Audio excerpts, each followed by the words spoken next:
tercetak dan dikarang oleh seorang pengarang hebat, iaitu Dr. H.M. Tuah Iskandar Al-Hajj.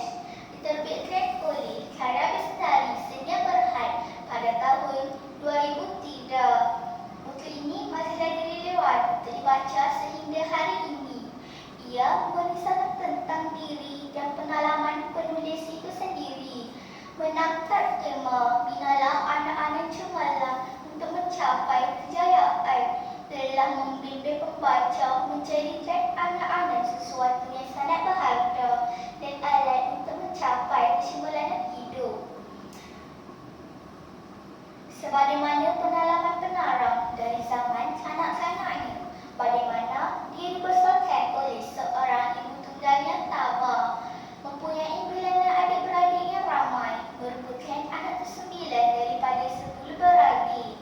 Pelbagai pengalaman yang tidak seindah pelangi telah memberikan penolakan dalaman yang hebat untuk dia bangkit.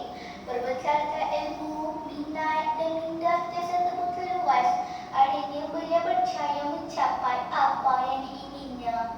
Antara isu menarik yang telah dipaparkan di dalam buku ini adalah mengenai otak kita, yang mana menurut kajian Dr. Roger Sperry dari Institut California dan Dr. Paul McGee menyatakan manusia hanya menggunakan potensi otak sebanyak 10% sahaja. 90% lagi hanya perlu dikembangkan. Otak kiri dan otak kanan mempunyai fungsi yang berlainan, yang mana jika seseorang itu ingin dianggap cemerlang, kita perlulah menggunakan kesepaduan dua bahagian otak ini secara harmoni dan sempurna. Sebab itulah apabila seseorang yang tidak hanya terlibat dalam bidang mencemburinya, dia boleh dianggap hebat dan cemerlang. Dalam bukunya, Dr. Tuah telah memberi contoh seseorang yang meminati seni lukis, menyebutkan bidang dan perkaunan sebagai kegiatan sampingan. Macam keadaan sekarang ni, seorang guru boleh menjalankan kegiatan perniagaan sebagai kegiatan sampingan kerana dia meminati bidang itu. Selagi dia bijak menyusun atur perancangannya supaya kebiasaan lukis tidak terabai sedikit pun. Daya bahasa yang digunakan di dalam buku ini adalah mudah dan sesuai untuk pelbagai lapisan usia pembacanya. Kemahiran berfikir Aristoteles juga terdapat dalam plot-plot penceritaannya. Selain itu, terdapat juga perkataan yang boleh mencetus kemahiran berfikir. Kemahiran perpustakaan murid yang mendorong murid menggunakan kamus untuk mencari makna perkataan.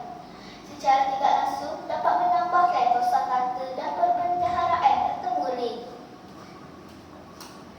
Tahu tak kawan-kawan, buku ini adalah buku terbaik yang pernah saya baca. Menaratkan pelbagai elemen pengajaran dan manfaat yang boleh diambil sebagai panduan kepada pembaca pelbagai peringkat usia. Memperlihatkan makna imajinasi itu sendiri, bagaimana mengenal pasti antara keajaiban minda, kebolehan berkomunikasi antara minda ke minda, memperlihatkan kebolehan apa sebenarnya berlaku jika anda dalam keadaan tertekan. Selain mengenali sifat seorang penampai, dalam penulisannya, beliau juga membimbing kita mengenali diri sendiri.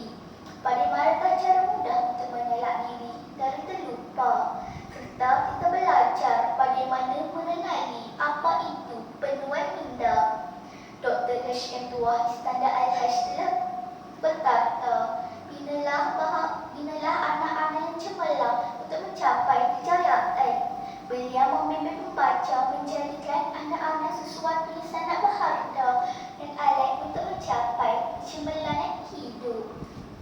Apa yang kita boleh aplikasikan ilmu dari pembacaan buku ini dalam organisasi, pengajaran dan pembelajaran serta kehidupan seharian kita adalah bagaimana kita mendidik hati kita sentiasa berfikiran positif dan berusaha sekali berdaya untuk mencapai apa yang diimpikan.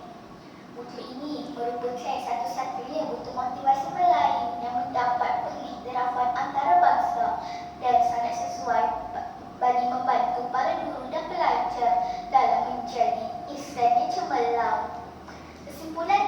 sebagai generasi muda, kita harus bangkit dari kegagalan. Kita belajar dari kekecewaan dan membiarkan impian dan anak-anak itu musnah begitu sahaja kerana sikap berserah kita.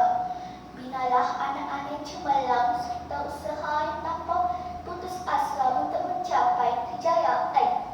Anak-anak yang terarah dan cemerlang telah menjadi ramai manusia berjaya dalam hidupnya. Percayalah, anda juga boleh berjaya